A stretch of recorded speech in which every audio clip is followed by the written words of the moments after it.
À la une ce soir, la galère des habitants de Bizdari à Gourbert. Après leur mouvement d'humeur d'hier devant le domicile de Lucette Michaud-Chevry, ils ont obtenu la signature d'un accord avec les acteurs de l'eau. Celui-ci ne prévoit qu'une limitation des coupures. Et la crèche La Ronde d'Enfantine du Rézé est toujours paralysée par un mouvement de grève. Depuis des semaines, les deux parties campent sur leur position. L'UTAS UGTG se dit exaspéré par cette situation de blocage. La colère de sa responsable dans un instant. Et quel est le rôle du père et de la mère dans le couple parental? La question a fait l'objet d'un débat organisé aujourd'hui par l'association Force dans le cadre de la deuxième journée du colloque sur la parentalité dans un hôtel de Sainte-Anne. Le reportage d'Isabelle Hameau est à venir. Et bienvenue dans l'univers de Lily. La jeune femme a installé son boudoir au cœur de Jarry. Elle y vend des créations originales, des pièces uniques sorties de l'imagination de près d'une centaine de créateurs découvertes à la fin de son journal. Bonsoir et bienvenue sur ATV Guadeloupe. Je suis ravie de vous retrouver. Après avoir érigé un barrage devant le domicile de Lucette Michaud-Chevry, les habitants de Bizdari à Gourbert ont obtenu des autorités compétentes la signature d'un accord. Ils ont ainsi reçu l'assurance non point d'avoir de l'eau, mais de ne pas être coupés plus de 3 jours la vie sans eau. À Bizdari, un reportage de Jacques Canval, Patrick Curie, Moïse Dexter. À Bizdari, Gourbert, la colère qui a débordé jusque sous les fenêtres de la présidente de la communauté d'agglomération du Grand Sud Caraïbes a été longtemps, très longtemps contenue. En tout cas, je sais que ça fait plus de mois que nous n'avons pas d'eau couramment. Je dis couramment parce qu'au début, il arrivait que l'on en ait un peu dans la nuit. D'accord ? Bon, mais nous ne vivons pas la nuit. Et depuis une douzaine de jours, l'on ne coule pas du tout dans le robinet, ni le soir, ni le matin. Il y a 2 jours, cependant, on a recommencé à avoir de l'eau dans les robinets, mais toujours le soir. Hier soir, par exemple, j'ai constaté qu'à 2h du matin, l'eau coulait, mais à 6h30, il n'y en avait plus. Chacun peut imaginer le quotidien de ces habitants pour lesquels se laver, cuisiner, se soigner, entretenir le lieu de vie se sont inscrits au fil des jours dans le registre de l'impossible. Nous, petit casier de là, ça pas potable, il pas bon, il pas même bon pour vivre dans l'hôtel. Alors je me demande pour me faire manger. Et nous avons vu comme ça, sans de l'eau le matin pour nous doucher le soir, son bas, nous petits monde et moi, nous sommes vieilles femmes déjà. On a besoin de l'eau, moi, et on n'a pas un goût de l'eau. Quand on peut faire, on ne peut pas faire rien. Demander à la commune, si on a des bouteilles d'eau, et on a dit, venez pour en commune à Goubé. Alors moi, je ne peux pas savoir comment faire. Et généralement, dans ce type de situation difficile, personne n'est épargné, ni les enfants, ni les malades. Chaque année, c'est pareil pour l'eau, parce que nous, on ne peut pas. Il faut se lever toute l'année pour remplir de l'eau. Même dans la journée, on n'arrive pas.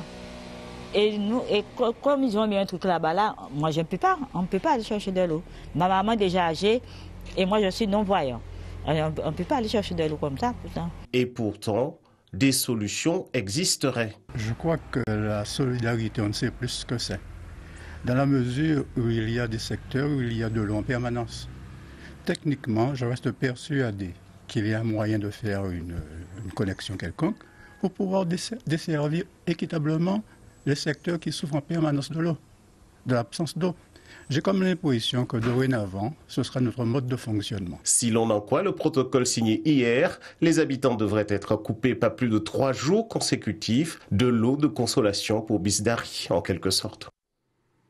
Et depuis hier, le centre commercial Millénis accueille la 6e édition du Salon Ville Durable.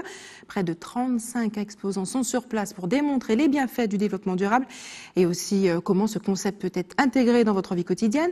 Un stand qui allie ingéniosité et création a particulièrement attiré l'attention de Linda Kayarsi. On regarde. Des palettes en bois qui servent à réaliser de l'ameublement sur ce 6e salon Ville Durable, cette matière brute à la cote. On fait des meubles en palette, comme vous voyez.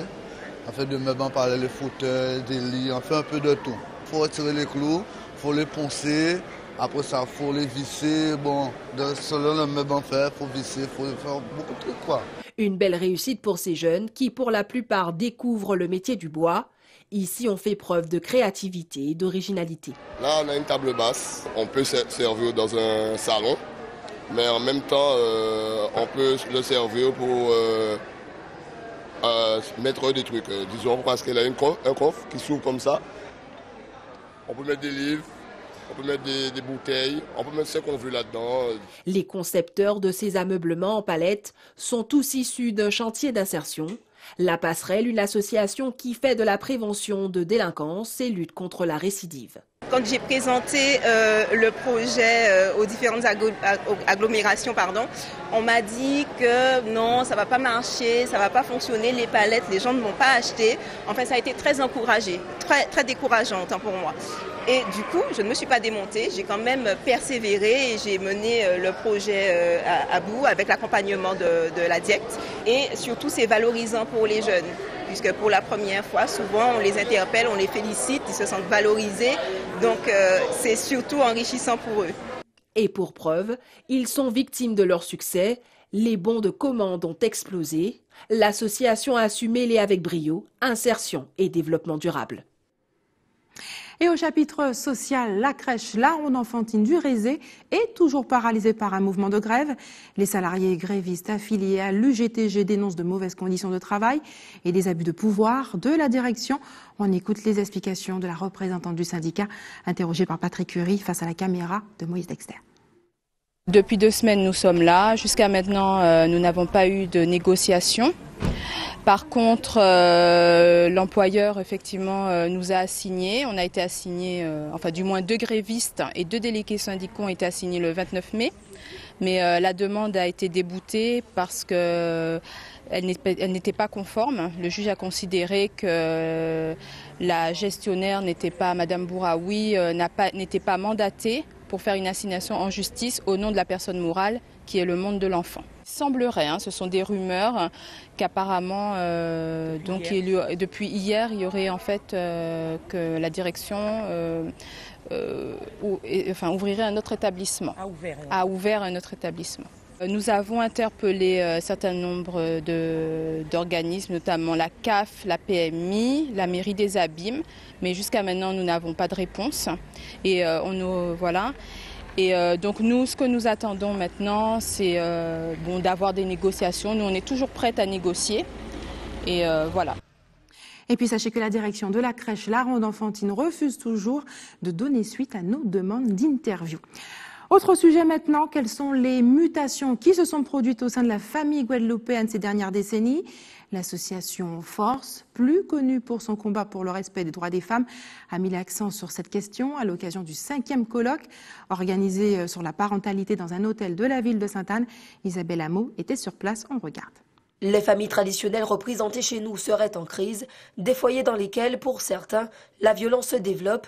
C'est l'une des raisons du 5e colloque sur la parentalité. Il nous appartenait dans un souci de contribuer au développement de ce pays, à l'harmonisation familiale, de réfléchir sur cette question avec des intervenants éminents et justement de répercuter ces informations tant auprès de la société civile qu'au niveau des institutionnels pour faire bouger les choses et mettre en place des dispositifs, des outils qui pourront améliorer la situation. Parmi les modules abordés, le rôle du père et de la mère dans le couple parental, expliqué par ce psychologue. Traditionnellement, la mère porte l'enfant et la gestation donne une place plus importante, très importante de la mère auprès de l'enfant. On est du côté de l'amour, du côté de la protection, du côté de la possession aussi. Une mère inscrit un enfant dans son désir. Le rôle du père, c'est quand l'homme s'investit de ce rôle-là, de séparer l'enfant de sa mère et d'ouvrir l'enfant au monde, pour autant que la mère y consente. Mais la fonction paternelle, c'est une fonction de séparation. Et finalement, tout un chacun est capable en même temps d'investir un enfant, de l'aimer, de lui vouloir le mieux et d'accepter que cet enfant s'éloigne de soi. Et c'est dans ce consentement à la séparation qu'il y a de la fonction paternelle. Grâce à leurs nombreux colloques sur la parentalité, la Fédération a sorti un ouvrage sur la question des liens familiaux aux Antilles pour mieux comprendre notre filiation. Reste avec nous sur ATV Guadeloupe dans quelques minutes, direction la Guyane pour le lancement d'Ariane 5 après des mois de retard et puis découverte de l'univers de Lily et de ses petites créatrices installées au cœur de Jarry. Alors que le spationaute Thomas Pesquet a regagné la Terre aujourd'hui, la fusée Ariane 5 a réalisé hier son 3e lancement de l'année. Une mission réussie pour le lanceur européen qui est allé placer sous orbite 2 satellites. Le transporteur a pu ainsi rattraper le retard pris durant la grève de Guyane. Reportage Charlotte Fleury. À quelques secondes de l'allumage du moteur Vulcain, les portes de la salle Jupiter s'ouvrent pour laisser les invités admirer le spectacle du décollage d'Ariane 5. 3, 2, 1, top. Allumage Vulcain. Allumage des 2 EAP et décollage Ariane 237. Après 5 semaines d'interruption, l'activité a repris à Ariane Espace avec 3 lancements en l'espace d'1 mois. L'occasion pour le PDG d'Ariane Espace de revenir sur les récents mouvements sociaux et les conséquences du blocage du centre spatial sur ses clients. Les clients sont toujours impatients d'être lancés parce qu'un satellite, une fois qu'il est en orbite, fait partie vraiment des revenus qu'il apporte à nos clients. Donc pour eux, le fait d'être lancé à l'heure est très important. Donc je ne vais pas vous dissimuler le fait que les clients étaient impatients d'être lancés. Il faut aussi d'ailleurs prendre en compte que le client de ce soir, Viasat, était venu chez nous parce que SpaceX avait eu un problème et que le client de la fin du mois de juin, Inmarsat, a aussi fait le même choix de venir chez nous parce que SpaceX avait connu un échec. Donc il est encore plus important pour ces 2 clients d'être lancés à l'heure.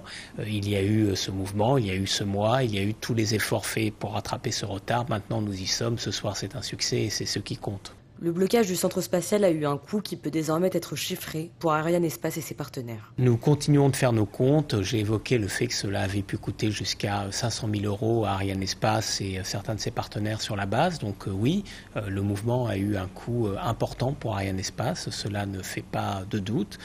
C'est ainsi. Bon, bien maintenant, il faut continuer à aller de l'avant. Les 3 lancements qui avaient dû être décalés ont finalement pu être réalisés.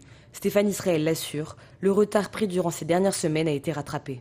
À la fin de ce semestre, si tout va bien, nous aurons fait un 7e lancement, ce qui fait qu'il y en aura 5 autres à suivre.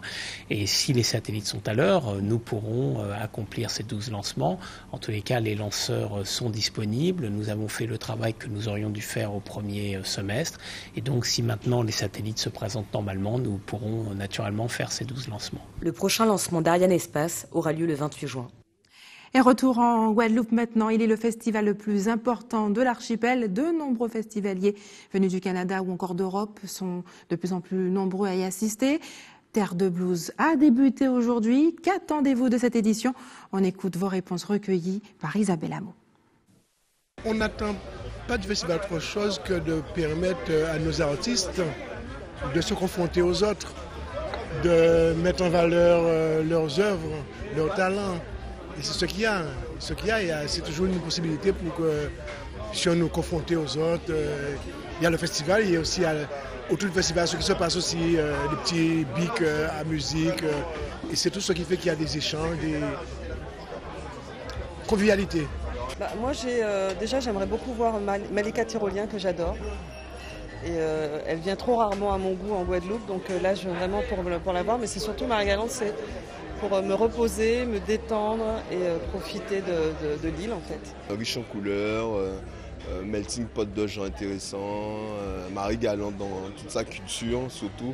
Et puis bon, on mange bien ici quoi. Donc c'est surtout ça, et puis c'est authentique, et puis bon, du bon quoi, à Zusizla, à Yo, à Kiyo, puis sans compter nos artistes locaux, Joël Nankin, l'exposition à Murat, enfin bon c'est Marie Galante quoi, donc c'est détente avant tout. Et non, dommage, on ne savait pas qu'il y avait le festival, on est venu en touriste et on le saura pour l'année prochaine. Alors, de pouvoir rencontrer des personnes que je n'ai pas vues depuis un certain temps, de nouvelles personnes, me détendre, faire la fête, voilà. C'est un festival qui se reconstruit, qui se reconduit aussi, qui a toujours drainé la population guadeloupéenne et étrangère. Et je dis bravo pour les organisateurs et que ce festival puisse vivre encore des années et des années. Parce que là, c'est le top et ça permet à nos artistes de pouvoir s'exprimer aussi, parce qu'il n'y a pas que les étrangers, il y a nos artistes aussi qui s'expriment et c'est une chose qui est merveilleuse. Je les aime bien, tous en général, comme c'est plusieurs continents, donc non, ça va. Mais J'ai un petit cœur pour Akio. Ça évolue en mieux, puisque bon, il y a eu des changements au niveau des plateaux d'arrivée, tout ça passe au niveau du port, donc il y a une concentration qui est faite à mon sens réfléchie, donc ça améliore le cadre. Et puis bon, il y a des investissements de fait au niveau des routes, et puis bon, ça devient un petit Monaco, on va dire. Donc c'est Marie-Galante au tropique sous Monaco, quoi. Et ce week-end s'annonce plus studieux pour d'autres. Le Spelling Bee, le concours d'orthographe qui consiste à épeler les mots sans se tromper, très populaire aux États-Unis, arrive également en Guadeloupe. Le Lions Club vient de lancer la première édition du concours intercollège Épelle-moi, qui aura lieu demain à la médiathèque Paul Mado de Bémao. Cindy Bargo, bonsoir. Bonsoir, Barbara. Merci d'avoir accepté notre invitation ce soir. Vous êtes la chargée de projet de cet événement. Ce concours est très populaire aux États-Unis. Il est même diffusé à la télévision. C'est un événement. Il a eu lieu récemment d'ailleurs. Comment vous est venue l'idée de l'exporter en Guadeloupe ? Alors, il faut savoir que c'est dans le cadre du centenaire, d'abord au niveau du Lions Club. Donc, plusieurs thématiques ont été proposées au niveau du Lions Club international, notamment l'éducation à la jeunesse. Dans notre comité de pilotage, on a réfléchi, le Club Gosier for l'Union, et on s'est dit, proposons une activité éducative. Et avec un animateur de quartier de la ville de Bémao, nous avons réfléchi et il nous a dit, pourquoi ne pas faire un concours d'orthographe à l'oral ? Quel a été votre constat ? Le constat, il est, je dirais pas récurrent. Maintenant, c'est l'informatique. Les jeunes sont très WhatsApp, Snapchat. Je sais pas si j'y pèle bien d'ailleurs. Le dictionnaire, on n'en s'en sert plus. Donc, on s'est dit, beaucoup de concours à l'écrit, il n'y en a pas à l'oral. On s'est expérimenté un petit peu de ce qui s'est passé à l'extérieur, notamment en Haïti, puisque au niveau de la Caraïbe, Haïti est le premier pays à avoir impulsé ce concours au niveau Caraïbe. Donc, on s'est dit, bon voilà. La Guyane également. La Guyane a déjà fait sa 4e édition. La Martinique. Marie-Galante a participé à la dernière édition en Guyane. En Guadeloupe, nous avons réfléchi ensemble. On s'est dit, on va l'envoyer en Guadeloupe. Alors, pour cette première édition, la battle aura lieu entre 3 collèges. Saint-Joseph de Cluny de la Jaille à Bémao, le collège Maurice Satineau de Bellecour et le collège Front de Mer qui est situé dans la zone REP. Tout à fait. Les zones en difficulté. Comment cela va-t-il se passer ? C'est un concours qui va se faire en 4 tours. Alors, donc, ce sont des enfants de la 6e à la 3e. Ce sont les meilleurs de chaque établissement, évidemment, qui ont été sélectionnés. Ils ont été coachés par leur professeur encadrant, puisqu'il y a une liste de mots par niveau qui ont été donnés à chaque établissement. Chaque professeur devait coacher son élève sur cette liste en amont du concours. Quel est l'objectif du Lions Club en organisant un tel événement ? La visée pédagogique ? L'objectif pour nous d'abord, c'est de faire connaître le Lions Club, le lionisme, c'est quoi le lionisme. Ensuite, réconcilier les enfants avec la langue française et aussi créer une nouvelle dynamique éducative. Donc ça a plusieurs objectifs et on espère que ça aura du succès. Vous parlez de votre association, c'est quoi le lionisme ? Alors le Lions Club, c'est une vieille association qui a été créée par Melvin Jones et qui a pour but de faire des actions humanitaires, notamment la vue, les problèmes d'audition, on intervient sur la banque alimentaire. Donc, si vous voulez, on fait toutes sortes d'actions pour les personnes en difficulté. Le projet devait normalement être parrainé par un amoureux des lettres, Max Ripon, un écrivain très connu ici. Oui, alors... Que s'est-il passé ? À sa décharge, il avait déjà donné des engagements sur Saint-Martin qu'il ne pouvait pas annuler, donc... ce sera pour l'année prochaine, on aura Max Ripon. C'est la première édition. Est-ce que vous souhaitez que cet événement devienne régional ? Oui, c'est l'objectif du Lions Club. On veut que ça soit un projet qui soit ancré dans le système éducatif régional. Quelles sont les autres activités proposées par le Lions Club ? Alors, comme je vous l'ai dit, on fait des collectes de livres, puisqu'on a fait aussi des donations de pompes à insuline, on a fait des actions au niveau de la maison des aînés, on fait vraiment des actions purement caritatives. En tant qu'acteur du terrain, quels sont les plus gros besoins de la Guadeloupe ? Il y en a beaucoup, parce que, mis à part le fait que je suis chargée de projet, je suis aussi un acteur dans le social. Il y a encore beaucoup de familles qui sont en situation de demande, même si il y a beaucoup d'associations sur le terrain qui œuvrent pour aider les personnes en difficulté. il y a beaucoup de familles qui ont des problèmes d'eau, c'est à l'ordre du jour, d'électricité, même si les instances font tout ce qu'ils font pour améliorer le quotidien des familles, mais ils ont besoin des associations sur le terrain. Cindy Bargo, merci d'avoir accepté de répondre à nos questions. Je le rappelle, hein, est-ce que les gens peut-être que les gens peuvent assister à cet événement? C'est demain. Ouvert, il faut venir, c'est demain de 15h à 18h30. Venez voir et puis bon, les enfants vont venir avec leur fan club aussi. Hein. Je répète, c'est le concours Épelle-moi qui aura lieu demain, organisé par le Lions Club. Dyslexie, dyspraxie, dyscalculie, c'est un petit peu difficile à prononcer. Oui. D'ailleurs, un ensemble de troubles de l'apprentissage et du langage, plus communément appelé DYS. En Martinique, la problématique était au cœur des journées territoriales de santé à la collectivité territoriale de Martinique. État des lieux avec Louis Sabas, notre confrère d'ATV Martinique. On regarde ensemble. Dans l'hémicycle, des professionnels de santé, des responsables d'associations, des personnes ou des parents concernés par les DYS. Des troubles qui se manifestent par une perturbation de l'apprentissage et qui ont de sérieuses répercussions sur la vie sociale, des plus jeunes notamment. Je suis maman d'un enfant 10 qui présente plusieurs troubles 10, mais on a pu mettre un nom sur ces troubles qu'il y a 5 ans. Et c'est vrai qu'il a eu du mal à s'adapter à l'école, à avancer dans ses apprentissages. Et à partir du moment où il a eu le diagnostic, qu'il a compris son trouble, c'est vrai que ça a été beaucoup plus facile pour lui et ça nous a permis de le maintenir dans le milieu ordinaire. Pour l'heure, aucun recensement de personnes atteintes de DYS n'a été effectué en Martinique. Ces troubles cognitifs sont nombreux et leurs causes restent floues. Mais ils apparaissent au cours du développement de l'enfant. Il y a différents types de troubles. Donc, il y a d'abord la dyspraxie, donc qui sera un trouble des praxies motrices. En fait, donc c'est des mouvements, en gros, pour faire simple. Il y a la dyslexie qui sera un trouble persistant au niveau de l'apprentissage de la lecture. La dysphasie qui sera un trouble au niveau de l'apprentissage pour parler, en fait. Ce sont des troubles qui sont souvent invalidants parce que forcément, si on a une difficulté pour la dyslexie, si on a une difficulté à la lecture, forcément, la vie de tous les jours, si on prend plus de temps pour lire que les autres, c'est compliqué. Les DYS vont persister à l'âge adulte, mais un suivi médico-social avec une section adaptée à l'école est de nos jours possible. La rééducation est plus efficace quand la prise en charge du sujet est précoce. Nous avons différents types de professionnels, des ergothérapeutes, des neuropsychologues, psychologues, psychomotriciens, orthophonistes et des rééducateurs en psychopédagogie. Un orthophoniste, ce sera un travail par rapport à sa dyslexie. Si c'est le psychologue, ce sera un travail sur l'estime de soi.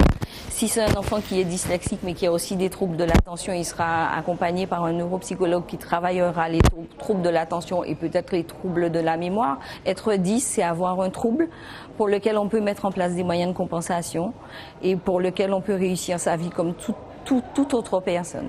Souffrir de DYS n'est donc pas une fatalité. De nombreux adultes ont trouvé des moyens de contournement à leurs troubles. Parmi ceux-là, le physicien Albert Einstein, l'artiste et inventeur Léonard de Vinci, le chanteur Johnny Hallyday ou l'écrivain Agatha Christie comptent parmi les 10 les plus célèbres. Et immersion maintenant dans l'univers de Lily, de son vrai nom Aurélie Beauvoir. Cette jeune femme a eu l'idée de vendre des créations originales, des pièces souvent uniques, sorties de l'imagination de près d'une centaine de créateurs, découvertes avec Linda Kayarsi. Véritable caserne d'Ali Baba, cette boutique offre un panel d'articles de créateurs. Alors, on trouve essentiellement aujourd'hui des créations concernant l'univers de l'enfant. J'ai pris un créneau d'accessoires, donc tout ce qui est cabas de plage, les bougies en cire de soja, des pochettes, donc des choses qui restent originales, qui sont toujours faites de manière très qualitative et de création française et qu'elles ne trouveront pas ailleurs. 83 créateurs locaux, mais aussi de l'Hexagone, qui osent l'originalité sur des matières de choix.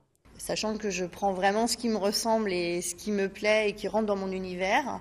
Et après, je peux aussi travailler d'une manière très différente, c'est-à-dire que beaucoup de créatrices sont ouvertes aussi à ce que je puisse sélectionner mes tissus.